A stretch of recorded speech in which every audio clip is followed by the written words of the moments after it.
Building a future that does not include a life of crime. Tonight, we're taking a closer look at a program that lets young people invest in themselves and their community. Good evening. I'm Mark Mullins. And I'm Amanda Starantino. This program will now be able to reach even more kids thanks to grant money from the city. RTV6's Nicole Griffin talks to the man behind the Build program.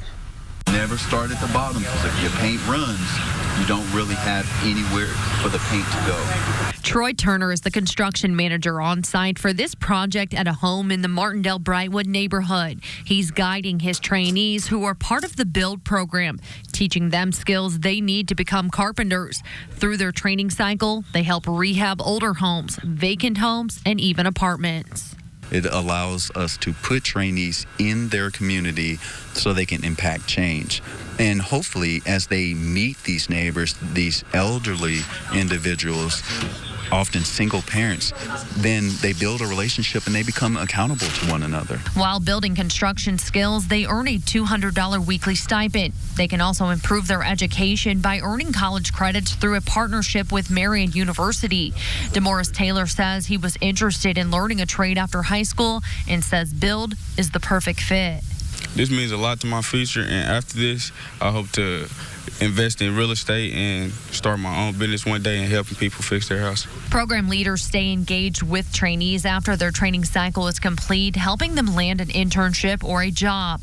The group was just awarded $45,000 from the city's crime prevention grant program, money they plan to use to rehab even more homes and help our youth build successful futures. It's much harder to commit crime and get off track when you have buy-in and you have responsibilities, and you become not only accountable to your family, you become accountable to the community at large. Coming up tonight, all new at 6 o'clock, I talked to one young man who went through the Build program years ago, and he's now working as a paid carpenter.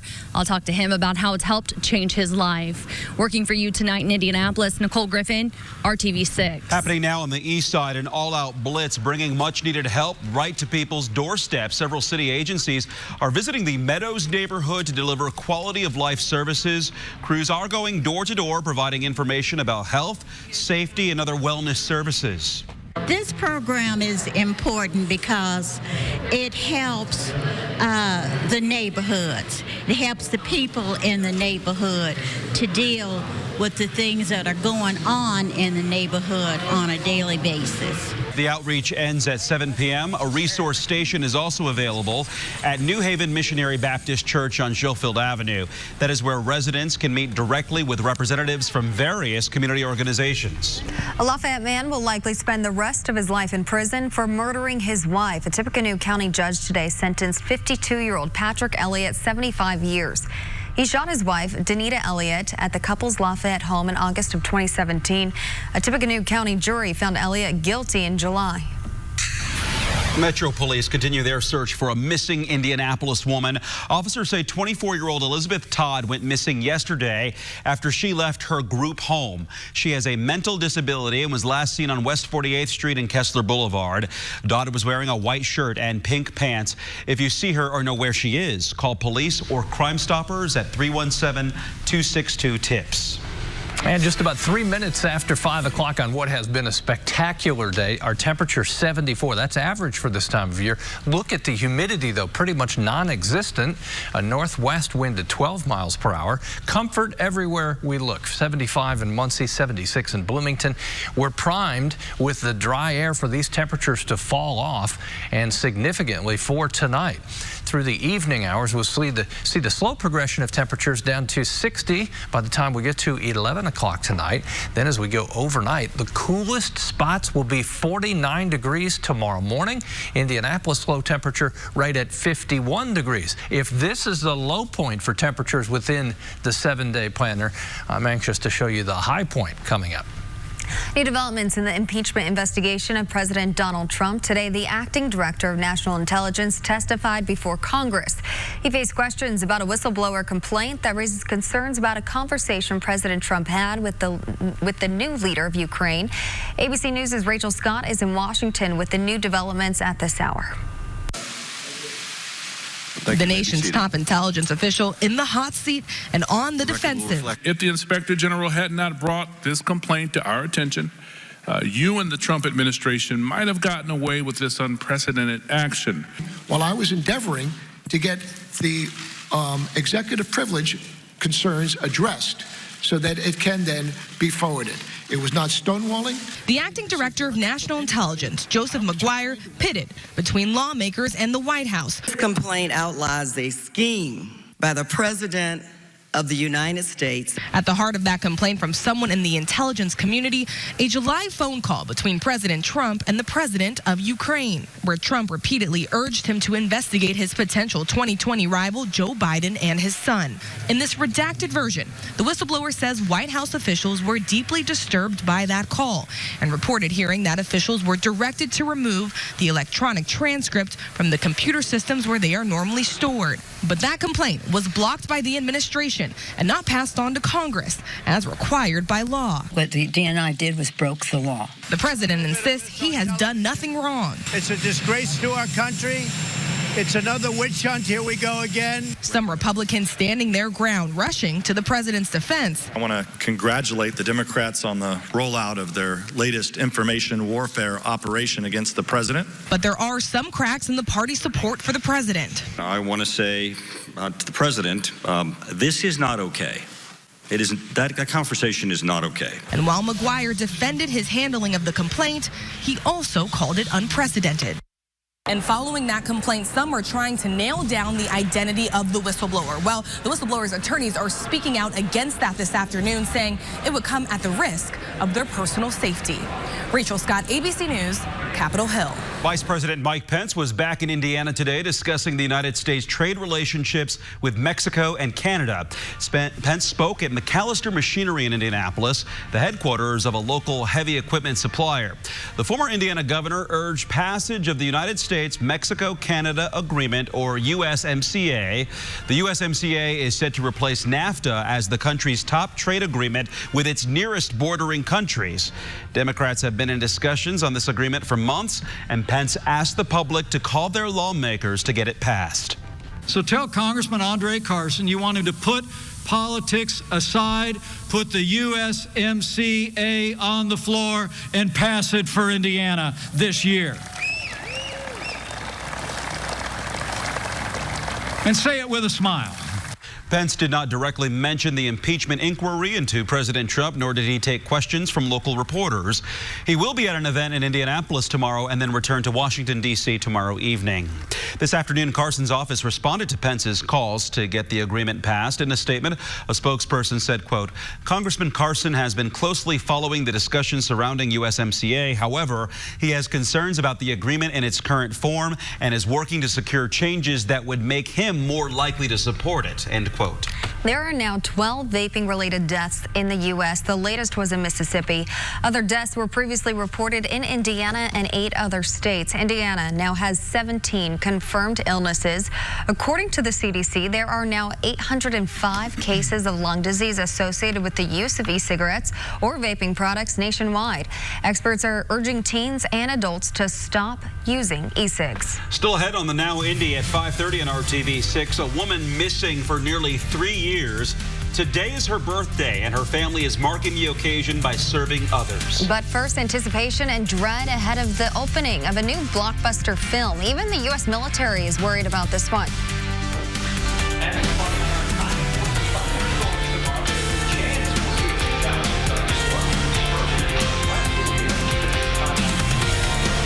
That's why the milk is so fresh at Meijer. A warning from the U.S. military about the new Joker movie opening nationwide next week. Army officials at Fort Sill, Oklahoma are alerting soldiers about possible mass shootings at theaters showing the film. Though there are no specific plots, Texas law enforcement has told officials about potential threats made on social media. This comes after some have criticized the film for romanticizing Gotham's clown prince of crime. Some fear the film may become an inspiration for real-world criminals. The Joker's lead actor was asked about how much scrutiny this film is getting. It was really good when movies make us uncomfortable or challenge us or make us think differently. And I think that's important to be challenged in that way. To me, I think it's good that people are having kind of a strong reaction to the movie. The film tells the origins of Batman's most infamous villain, the Joker. It depicts the forces that turned a lonely man into a homicidal maniac. But in the age of mass shootings, some film critics have raised concerns that Joker's disaffected lead character could become a hero to those already angry at society.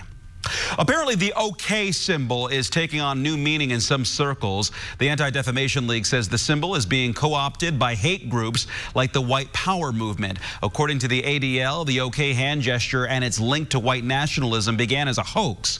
It was meant to bait the media or people with liberal ideals to overreact. But experts say some white nationalists are embracing the symbol as an actual symbol of their movement. The Better Business Bureau says it is conducting a study on the surge in business email scams. The BBB is calling the study the email really from the boss. Now, officials say the largest losses are from scammers who steal the process of home sales, and no business is immune, not even the BB itself. There's been an explosion of emails asking the recipients to buy gift cards. It happens to us. The New York Better Business Bureau received an email from me asking them to buy gift cards on behalf of me as well. Third, the largest total losses are due to bogus invoices, as we all have seen. And fourth, there's been a sharp increase in scammers asking to change their bank account number on direct deposits, which ultimately happens to the Better Business Bureau. So who's behind these scams? Those who have studied this area have found about 90% of this activity is coming out of Nigeria.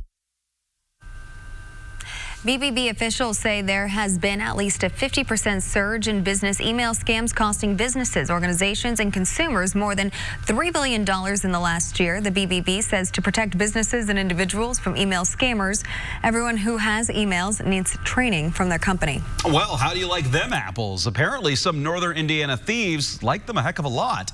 They stole about 50,000 apples from an orchard in LaPorte County. The apples disappeared sometime last week. Orchard owner John Drummond noticed it on Saturday when he went out to check the fruit. Well, we purchased and installed a new fence, which was great. We just did it a couple weeks ago. And unfortunately, we hadn't installed all the locks on the fence at that time.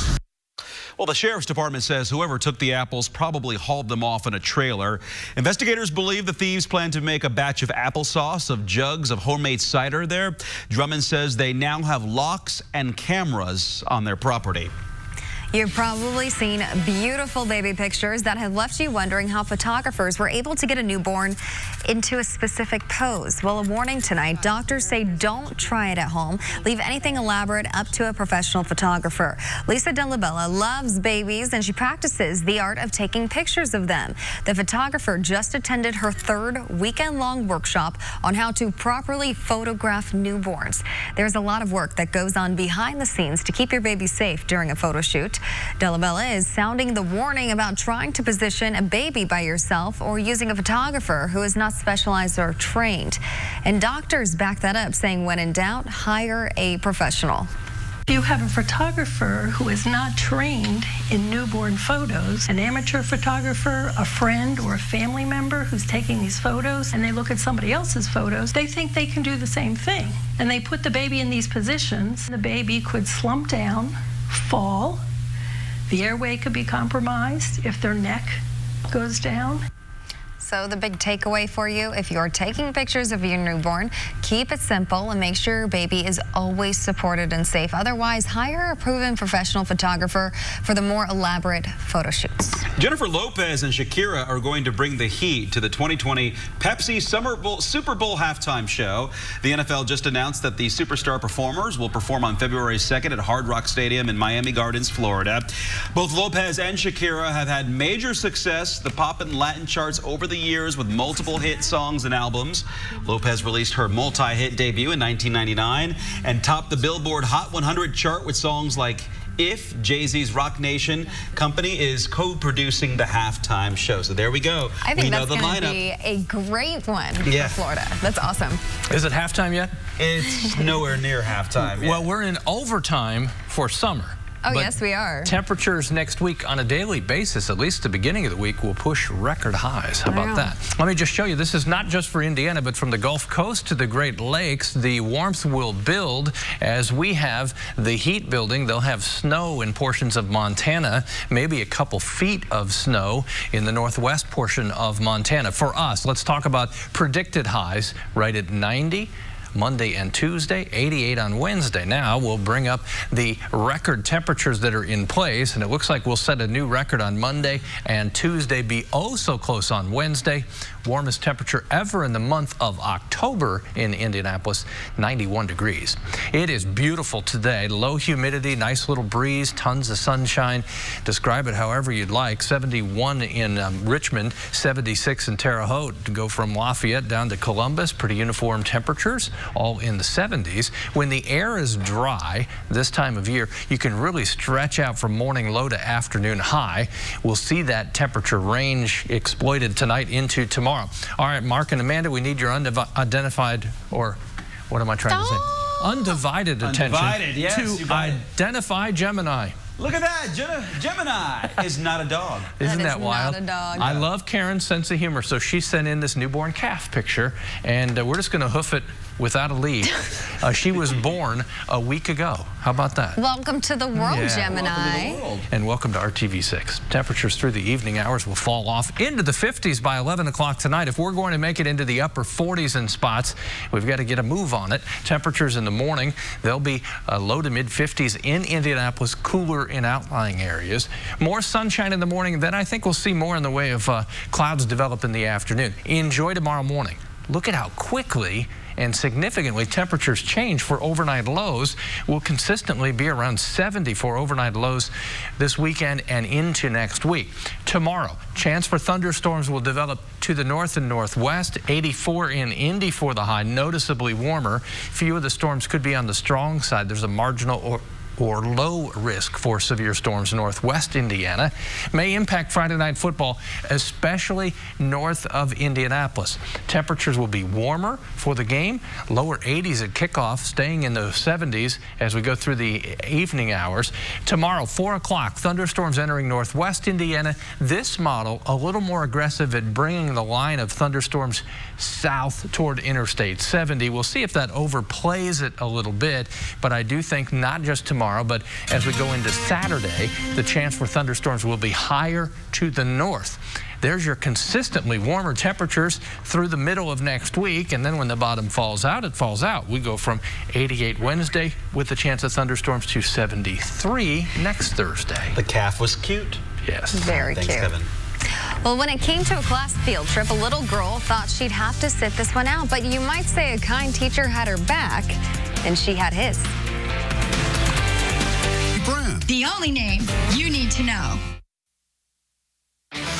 Hello to you. I'm Julie Grant with Court TV Live, and we're in day number 4 of a very high-profile murder trial happening right now in Dallas, Texas, where an off-duty police officer shot a man in his own apartment. Defendant Amber Geiger says she got off at the wrong floor of her apartment building and thought she was walking into her own apartment being burglarized. The victim in this case, Botham Jean, was only 26 years old at the time of his death. He was a Christian man, worked for PricewaterhouseCoopers. This morning, the jury saw 3D images of Botham Jean's apartment, and we also expect the state to rest its case in chief today, but not before calling a use of force expert. Then the big question, will Amber Geiger take the stand in her own defense as promised by her defense attorney in opening statements? You can count on our Court TV crew to be there for all of it, bringing you live gavel-to-gavel coverage right here on Court TV. I'm Julie Grant. Now back to you in the studio. Thanks, Julie, and you can keep up with all of those big cases on CourtTV.com. A Kentucky girl confined to a wheelchair thought she'd have to miss out on a field trip to Indiana, but a compassionate teacher literally stepped up to make it happen. Yeah, 10-year-old Ryan Neighbors has spina bifida. Because the condition keeps her in a wheelchair, she's not always able to go on field trips with her classmates. Well, this month her class was set to visit the falls of the Ohio State Park in Clarksville, Indiana. Jim Freeman, a teacher at her school, heard Ryan was not going, so he decided to do something about it. He offered to carry Ryan in a special backpack. When I got to see the fossils and stuff, I was like, wow, that's like really cool. I haven't got to see that before. He's my Ryan's teacher, and he was so pure-hearted that he wanted to make sure she was included and not left out, and she got to feel like one of her peers.